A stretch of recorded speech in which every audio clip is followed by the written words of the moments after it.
မယ်စားစီဘာလို့ရွာဆိုပြီးအဲ့ဒါနေနေတဲ့ ဟုတ်လားအေးဟုတ်တယ်အဲ့ဒါငါပြောတာပူပါမြို့မှာတော်ပူတာတော့ကြည့်ပါအောင်သားရည်လေးနဲ့ဟုတ်ကြည့်ပါလားကြည့်ပါလား အဲ့ကောင်ကိုတနေ့တော့ကလေတစ်ပတ်လောက်ရှိပြီတော်တော်လေးကမှကောင်းကောင်းလေသိလားအဲ့တော့ကောင်းတယ်နော်အနက်လေးကလည်းမွေးလာနော်အေးဟိုကလောရွာအေးမရောအဲ့ဒီဘယ်ရက်တာလဲ ဒီမှာရှိတယ်ဘယ်လိုလာလာလို့ ဟုတ်တယ်အဲ့ဒါဖွင့်တော့တတိရတယ်အသားရဘာလို့မဲလာကြလဲနည်း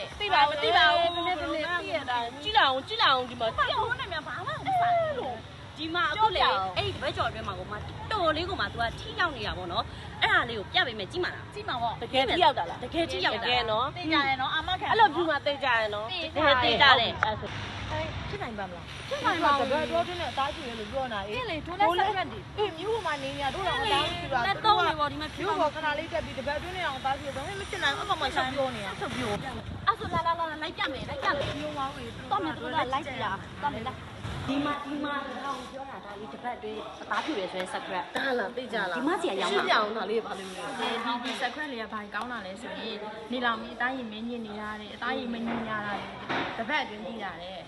အပတ်တပူးမှတောင်းဝဲပဲရှိတယ် သူကကြတော့ဒီ အချိန်တိုက်တယ် ကျန်းလား မကျန်း secret ကရင်းညင်ညင် မတော်ရွာမှာလည်းနေမဲ့အသားရနှုတ်ရလေအဲ့ကြောင့်မို့လေနှုတ်မှကြိုက်တာကျန်းပြီးတုံးချင် secret ကနှုတ်ညိနေရပဲအနံ့လေးရတယ်ကော်ဖီနဲ့အင်းတင်းလေးနဲ့အရင်ကတိုင်းလို့ကောင်းတယ်မျက်နှာရောသုံးလို့ရတယ်ဟုတ်ကဲ့မျက်နှာရောသုံးလို့ရပါတယ်ရှင်ဒီလေးကတပူးမှတောင်းဝဲထဲမှာရှင် ညီတို့မြို့မှာနေပြီးဒီတောင်းဝဲလေးတော့မပို့ပေးကြဘူးနော်အံ့ဩတယ်တော့ တကယ်ကောင်းပါမဟုတ်လားမင်းဆောင်တာ